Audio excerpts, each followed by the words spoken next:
আমরা এই সরকারকে মেনে নেব না। রাজপথে সমাধান হবে। আপনারা সবাই থাকবেন তো? ইনশাআল্লাহ আন্দোলনের মাধ্যমে আমরা জুলাই সনদকে বাস্তবায়ন করে ছাড়বো ইনশাআল্লাহ। অবশ্যই আপনার সেই গোপন প্ল্যান আমরা বুঝতে পারছি, শহীদ যোদ্ধারা তা বুঝতে পারছে। বাংলাদেশে কোনো গোপন প্ল্যান বাস্তবায়ন করার আর সুযোগ নেই। লক্ষ লক্ষ মামলা দিয়েছিল আওয়ামী লীগ, গুম করেছে, খুন করেছে, আয়নাঘর করেছে।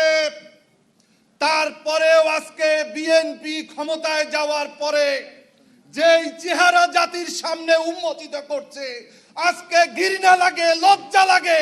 এই বিএনপি সেই বিএনপি নয়। আজকে আমরা শহীদ পরিবারের বক্তব্য শুনেছি, আহত ভাই বোনদের বক্তব্য শুনেছি। তারা কোনো পয়সা চায় নাই, তারা কোনো টাকা চায় নাই, তারা চাকরি চায় নাই। তারা শুধুমাত্র চেয়েছে যে শহীদদের বিচার করতে হবে, বাংলাদেশে যেন কোনো ফ্যাসিবাদ তৈরি না হয়। এজন্য জুলাই সনদকে বাস্তবায়ন করতে হবে।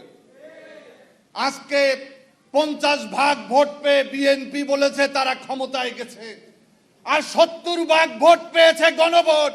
আজকে বিএনপি যদি 70% ভোট যদি মেনে না নেয়, আমরা 50% ভোটকেও মেনে নেব না। আমরা এই সরকারকে মেনে নেব না। রাজপথে সমাধান হবে। আপনারা সবাই থাকবেন তো? ইনশাআল্লাহ আন্দোলনের মাধ্যমে আমরা জুলাই সনদকে বাস্তবায়ন করে ছাড়বো ইনশাআল্লাহ। আল্লাহ হাফেজ। বাংলাদেশ জিন্দাবাদ। বাংলাদেশ লেবার পার্টি জিন্দাবাদ। আজকে সরকার যে অবস্থানে গিয়েছে, তারা আসলে সভ্যতাকেই চ্যালেঞ্জ করছে। মানুষের আকাঙ্ক্ষা এবং এই দেশ গঠনকে গুরুত্ব না দিয়ে আমরা যে কথা শুনেছিলাম, আমার একার ইচ্ছায় আমি দেশে আসতে পারবো না, সেই ইচ্ছাটা কি আজকে সংসদে আমরা তা দেখছি। সেই ইচ্ছাটা দেশের একজন প্রধানমন্ত্রী, উনি সংসদে বসে পেপার পড়েন, মোবাইল দেখেন, টেবিল থাপড়ান, তারপরে তার আর কোনো কথা নেই। কিন্তু তার একটা কথা ছিল, আই হ্যাভ এ প্ল্যান। আমরা অবশ্যই আপনার সেই গোপন প্ল্যান আমরা বুঝতে পারছি, শহীদ যোদ্ধারা তা বুঝতে পারছে।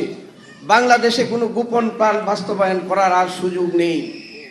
আজকের এই মতবিনিময় সভায় আমরা যে ধরনের আকাঙ্ক্ষার কথা শুনেছি, আশা করি অচিরেই আমরা আর গণ অভ্যুত্থান নয়, বাংলাদেশে নতুন করে বিপ্লবের মাধ্যমে সকল আকাঙ্ক্ষা, সকল প্ল্যানকে ধূলিসাৎ করে নতুন বাংলাদেশ গঠন করবো ইনশাআল্লাহ। আসসালামু আলাইকুম ওয়া রাহমাতুল্লাহ।